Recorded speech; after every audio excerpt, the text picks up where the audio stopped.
Public.com presents The Rundown, your daily market update in 5 minutes. My name is Zaid Admani, and today is Friday, March 21st. In today's episode, we tell you why Nike's turnaround plan is not going great and why things might get worse. We also tell you why DoorDash will start offering a buy now, pay later option on their app soon. Then stick around to the end of the show to find out how much money Apple TV Plus is losing every year and why I'm okay with it. We got a great show for you today. Let's go.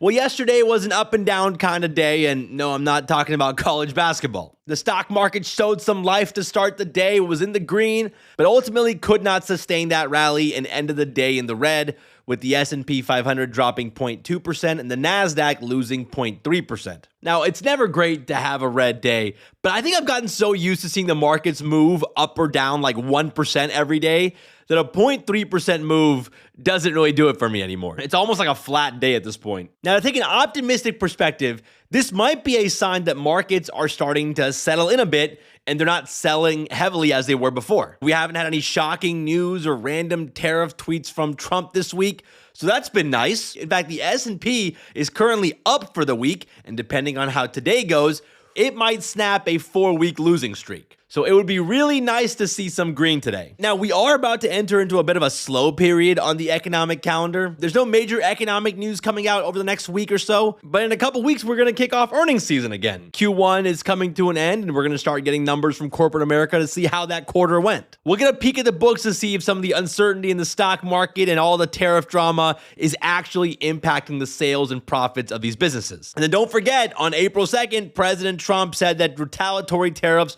would start going into effect. So enjoy this bit of calm in the markets while we have it, because it's just a matter of time before we get wild again. Let's run through some headlines. And we got to start with Nike. It's not looking so good for the swoosh right now. They just reported earnings for the last quarter, and they have a lot of work to do to turn things around. Nike's revenues last quarter was $11.3 billion, which did beat Wall Street estimates, but it's down 9% from the same quarter from a year ago. On top of that, Nike expects sales to drop by double digits in the current quarter.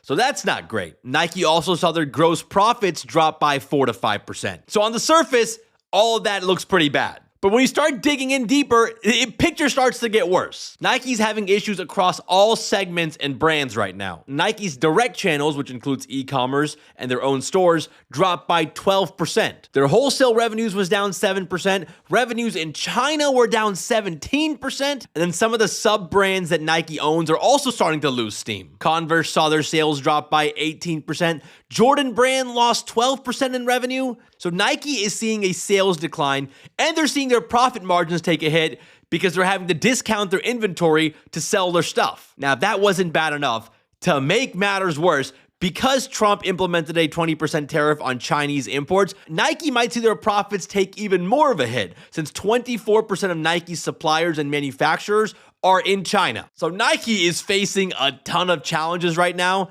Their new CEO, Elliott Hill, who started like 5 months ago, has a lot to figure out. I mean, I know the dude just started, but the turnaround plan is not going well. And I don't think like a cool commercial or fancy marketing is going to be enough to turn things around. And that's why investors are starting to get nervous. Nike stock is down 7% this morning in reaction to these earnings. Anecdotally speaking, I mean, I haven't bought Nike gear in a while. Now I'm buying Skechers and New Balance, and yeah, it's not helping the dad stereotype, but man, those shoes are great, especially those Skechers slip-ons. Big fan. Let's shift gears and talk about a story that sparked a ton of memes on the internet yesterday. DoorDash is partnering with Klarna to offer buy now, pay later on their platform. DoorDash says that with Klarna's integration, customers will have the option to pay in 4 equal interest-free installments. That's right, you'll soon have the option to take out a loan for your next Chipotle bowl ordered through DoorDash. I mean, look, buy now, pay later is everywhere at this point. Every major retailer has this option. In fact, we mentioned earlier this week that Klarna signed a deal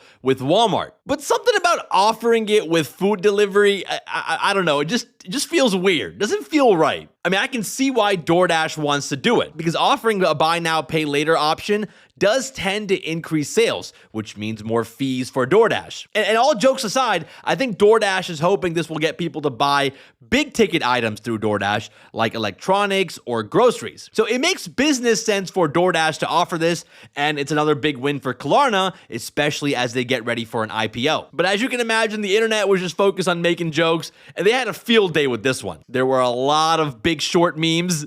I think the best comment I saw was someone saying they can't wait to save up for a down payment on their taco. Let's talk about some stocks making moves today. Danaher shares are rising after Goldman Sachs upgraded the medical device company to a buy rating with a price target of $260. Goldman Sachs believes the stock is at an attractive entry point. Danaher shares have fallen more than 23% in the past 6 months, so Goldman thinks it's a good time to buy the dip. As a result, Danaher shares, ticker symbol DHR, is up around 1% today on this upgrade. The stock currently trades around $210, so Goldman thinks there's some room to run here. Danaher is not really a household name, but not a lot of stocks in the green today. Now, on the flip side, shares of FedEx are diving after the company lowered its 2025 outlook. The company's CFO said that the revised earnings outlook reflects a continued weakness and uncertainty in the U.S. industrial economy. It does feel like FedEx is always sounding the alarms in their earnings call, but this time they are legitimately worried about tariffs. As a result, shares of FedEx are down more than 10% this morning. Micron shares are also down this morning, despite the company beating earning estimates for the quarter. Micron said its data center revenue tripled and total sales grew by 38% last quarter. But I guess AI investors' expectations are just too high right now, so shares of Micron are down around 8% at the time of this recording. Absolutely brutal. AI stocks are just not having a good year. Let's wrap the show with a fun fact. Apple is losing over $1 billion a year on their streaming service, according to the information. Apple TV Plus makes a lot of great shows, and they have around 40 million subscribers, but that pales in comparison to some of the bigger streamers like Netflix, which has 300 million subscribers. Disney Plus has over 125 million subscribers. So Apple TV Plus is way behind. And again, their shows are great, but they're very expensive, which explains why their Apple TV Plus is losing so much money. The company has spent over $5 billion a year on Apple TV Plus since it first came out 6 years ago. Honestly, I mean, even as an Apple shareholder, I think I'm okay with this. Apple can afford to lose $1 billion a year if it means we get some great content. Also, with the popularity of Severance, hopefully that'll help soften the blow a bit. By the way, anyone that saw the Severance finale last night, please no spoilers in the comments. I actually haven't watched any of Severance yet. I recently signed up for Apple TV Plus again, and now that the finale is out, I'll probably binge through the whole thing in like a couple weekends. Also, let me know in the comments some of your other favorite Apple TV Plus shows. Well, all right, guys, that's the rundown for today. That's the rundown for this week. Hope you guys enjoyed today's episode. Now, if you guys are looking for some bonus rundown content, we are going to have another deep dive episode come out this weekend, so keep an eye on your podcast feed for that. Actually, we're going to be posting a video of it on Spotify or YouTube, so try to catch the video version because we're going to have graphics and charts and stuff. And again, if you guys enjoy our show and have like 8 extra seconds, consider giving us a 5-star rating on Apple or Spotify. Leave us a comment on Spotify. Vote in the Spotify poll, follow our Instagram account for clips of this episode. All that engagement really does help us out, and it helps other people find the show. Thank you guys so much for listening. Shout out to Mike and Connor for all the help behind the scenes, and we'll see you guys back here this weekend. This is The Rundown, your real-time resource for news, events, and trends in the markets. All views presented in the show reflect the opinions of the guests. You should not take any mention of a publicly traded security as recommendation to buy, sell, or hold that security. Rundown guests are not financial advisors and are not affiliated with Public Holdings or its subsidiaries. You should make your own financial and investment decisions or consult respected professionals. Learn more at public.com disclosures. In partnership with Zaid Money, brokerage services for U.S. listed, registered securities are offered by Open to the Public Investing Incorporated, member FINRA and SIPC.